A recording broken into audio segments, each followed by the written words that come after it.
Hello, my name is Augustine Chavez, and I am an artist with the focus in painting, large paintings preferably, and I am from San Marcos, Texas.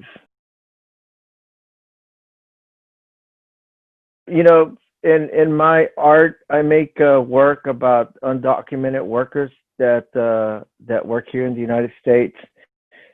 Here, they live in Texas, in San Marcos, Texas. It's not too far away from the border.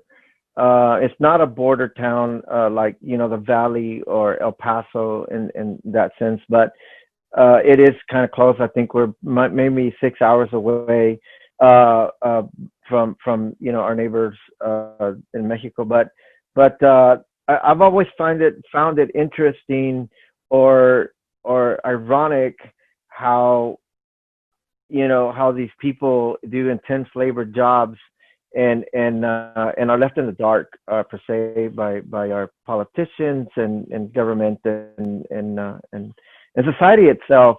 A lot of people ask me, "Are you from Mexico?" And I say, "No, I'm not from Mexico." I'm sure that we have roots that tie to to that's down south, but I think that that's for me. It's not really important on my part because the work that I make is in reaction to these voids within our societies that I feel that need to be explored.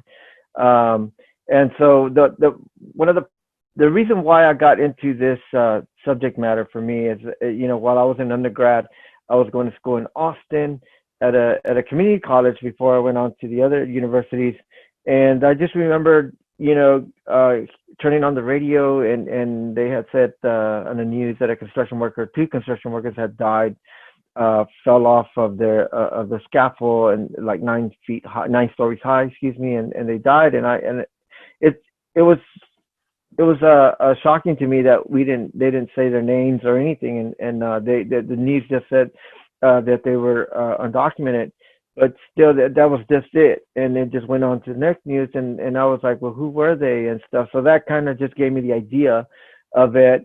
And when I started getting more involved into the art, more deeper, that's when I started executing the painting. So the very first painting I did of a construction worker was the one that's at your show currently. That was number one, and I knew that I was going to get a lot of questions. It was a shocker, I guess. That people were seeing it, were viewing it, because uh, from what I've learned now is that most of the viewers are kind of like a educated viewer or a middle class viewer, and I'm bringing this worker, up to that level in a sense. And so I feel like it's important, to advocate a voice for these people who do these labor jobs. I paint what I see. Basically, I can't necessarily improvise. Like I was saying, like some of the commissions that I get, can you just make them do this and that? I'm like, I'd rather just see something rather than me do it, because it's not gonna look the same. So it's like I need to have some organic photos of people working, and I do. I get them. I get either a friend of mine to drive my truck around, and I'm on the passenger side shotgun, and I'm just like, go. We make U-turns and just go drive around, and then I filter those photos out back in my studio, and I look at them, and then I focus on the composition itself, like the machinery versus the people themselves and how it all fits, in there. And so I think that in a sense that really amplifies and gives value to the work. Afterwards, then I just start making the painting, and I know that the painting that I sent to you for Created Equal is fairly average. But I usually work 8 feet 8 foot paintings, and there was no way I could send that one over there. But because the size in itself is it's conceptual to me. It's like a hierarchy of scale, and I just like to present them in a grand scale. And so it draws a lot of questions to viewers, and it's interesting, I think, and for a while there, I started getting burned out from the subject matter, and because I have a pretty healthy amount of body of work, for that. It goes off and on with different shows, and it comes back, and it doesn't sell. But for the most part, there's other parts of me as an artist that that still find these voids accidentally within just being human, living in Texas, especially. Like, I ask myself, like, what does it mean to me to be brown, a person of color, living in these political methods? Don't I have a say, kind of deal? So I really like that title of that show, Annalise. I really think that you did a great job with making or organizing that show. That's a very powerful show. It's trying to find beauty in this intense labor work, and the work that's being done is for our benefit.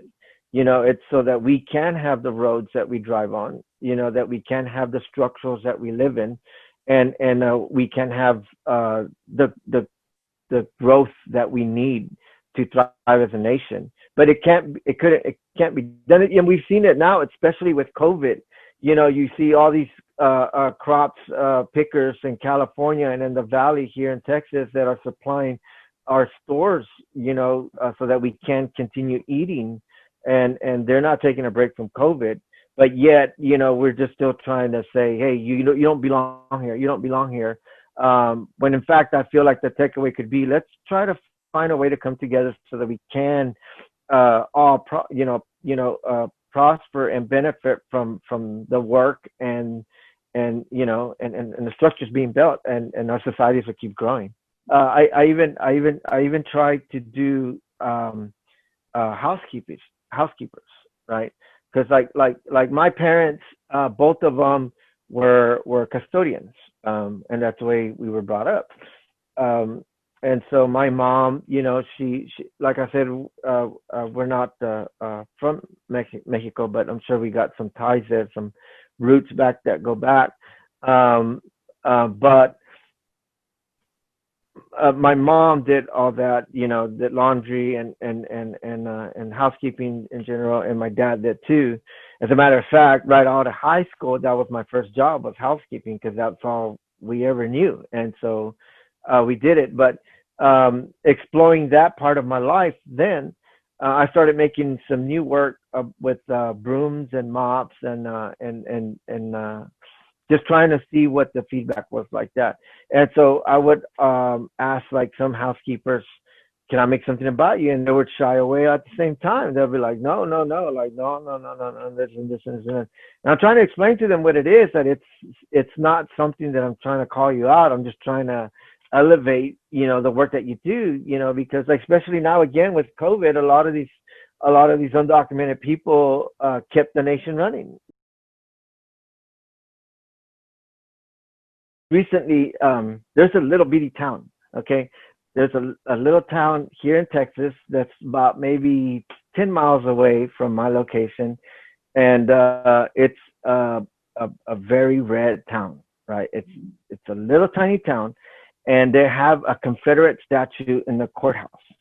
So I got an invite. I got a call from a friend of mine that's an advocate, and he said, "Hey, Augustine, we're putting together a show here," and I was like, "There's art there? Like, it's so small. I didn't think there was art." He goes, "Yeah," and this was right before the elections, and he was like, "I want to see if you could put a couple of your construction paintings here." He goes, because we're trying to get people to react to this Confederate monument that's here, and so we want to make this kind of like this political show. And I was like, I kind of like, right now I'm showing in Massachusetts, so it's like I'm not gonna show in a little town. But I was like, no, I'll participate. I'll say I'll participate. I'll accept any art show. So I took the paintings, and literally it's like one of those little towns that you would see like in a movie or something, just so small, ghost town. But I didn't. I did it.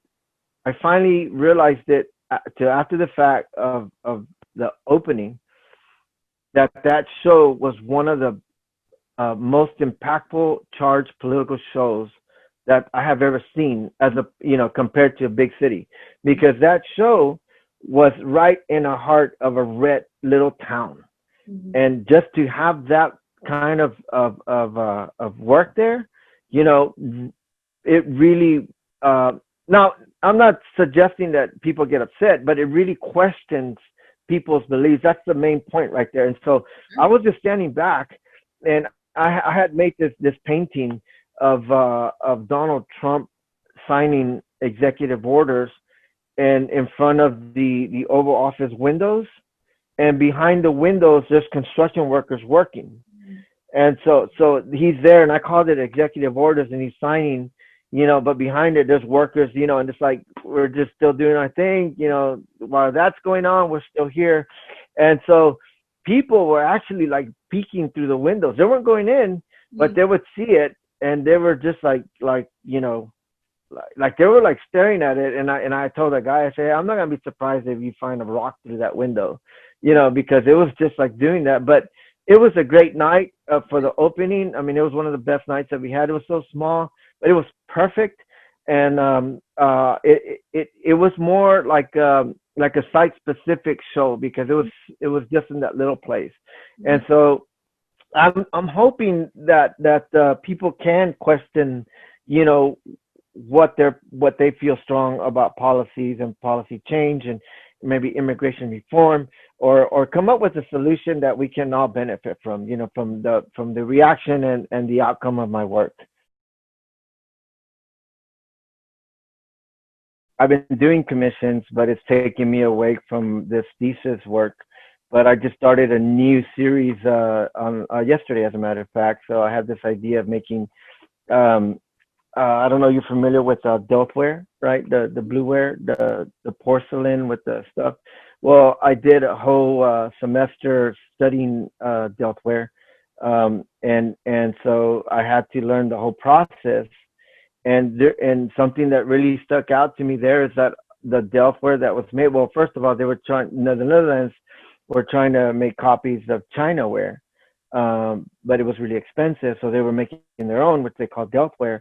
But the ones who made all those dishes were immigrants, um, that were Protestants. There was a war during that time, and they were leaving because of religious persecution, and they ended up in Netherlands, Dutch, and they were hired to make all this Delftware.